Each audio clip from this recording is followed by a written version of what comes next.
Salut à vous tous, on se retrouve aujourd'hui pour faire un petit point d'étape sur mes installations photovoltaïques.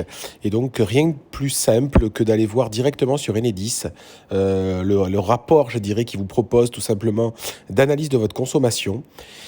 Donc voilà, là je suis sur ma page Enedis. Donc on a effectivement un mois de juillet plein, on est tout début août. Et donc, on va partir du principe que dans tous les cas, que ce soit en 2021 ou en 2022, j'avais déjà effectivement 2 véhicules électriques. J'avais effectivement les mêmes installations dans la maison, à l'exception de mon chauffe-eau qui a changé. Donc j'avais déjà la clim, j'avais déjà la piscine, la pompe à chaleur de la piscine. La seule chose qui a changé, c'est effectivement le chauffe-eau qui est devenu thermodynamique au mois de mars. Et également, maintenant, mes installations photovoltaïques. Alors à l'époque, j'avais juste des petits panneaux sonologie, donc 2 panneaux sonologie à l'époque qui étaient dans mon jardin. Là, aujourd'hui, j'ai effectivement, donc depuis mars, une ligne de 6 panneaux. Donc grosso modo, ouais, on va dire 2200-2400 watts.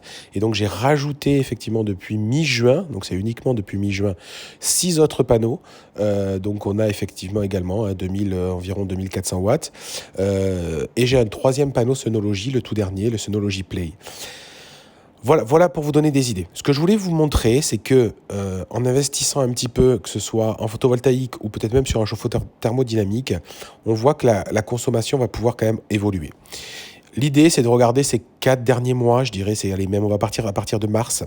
Donc si on regarde en mars 2022, j'étais effectivement sur 842 kWh, 613 en avril, 702 en mai, 831 en juin. En juin, j'ai allumé beaucoup la clim, il faisait très très chaud.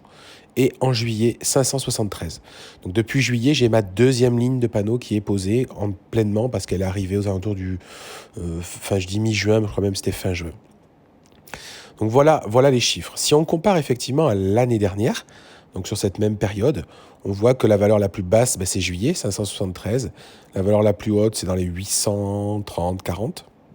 Et donc si on regarde la même période, l'année dernière, on voit déjà que la courbe, elle est beaucoup plus linéaire, un petit peu plus effectivement en décembre, janvier, ça comme souvent.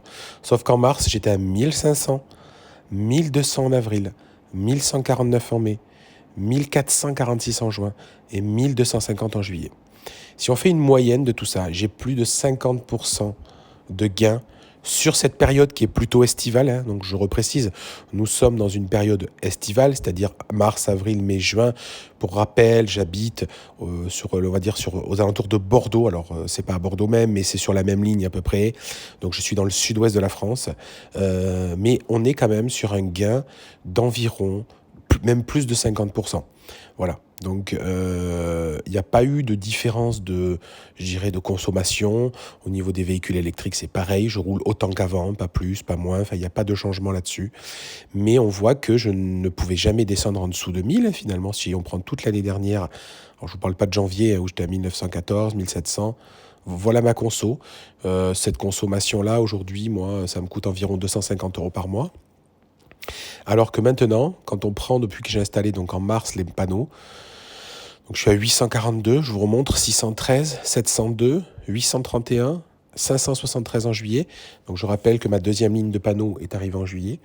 Donc la constatation, c'est que oui, la vidéo va être plus simple. Je ne vais pas aller beaucoup plus loin dans mes échanges, mais de vous dire oui, ça fait gagner de l'argent sur la facture électrique. Donc j'ai pas d'analyse de facture encore parce que je suis mensualisé et que effectivement voilà, c'est toujours compliqué.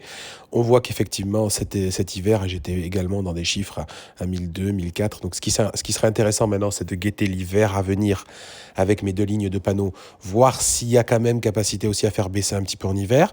Moi je pense qu'en hiver je baisserai plus de 25%. Voilà, je suis plutôt sur ce scénario-là. Mais quand il fait vraiment beau et soleil, je vais gagner plus de 50%. Actuellement, je peux recharger mes véhicules électriques en étant effectivement chez moi à la maison, quasiment 100% avec l'énergie photovoltaïque. Donc forcément, c'est indéniable, il y a un gain à ce niveau-là. Je vous laisse là-dessus. C'était très simple comme vidéo, mais si vous voulez un petit peu avoir plus d'éléments, regardez en description de la vidéo, j'ai les autres vidéos. Je vous présente également sur des vidéos mon installation avec mon kit solaire qui est en toiture. J'ai les panneaux Sonology aussi, donc il y a des codes promo en plus à chaque fois, donc n'hésitez pas. Posez-moi toutes vos questions, et puis n'hésitez pas à fouiller sur la chaîne YouTube, j'ai plein de vidéos qui vous expliquent comment j'ai réussi à faire ça. Et il y a même une vidéo de mon chauffe-eau thermodynamique. Voilà, je vous dis à très bientôt, bye bye.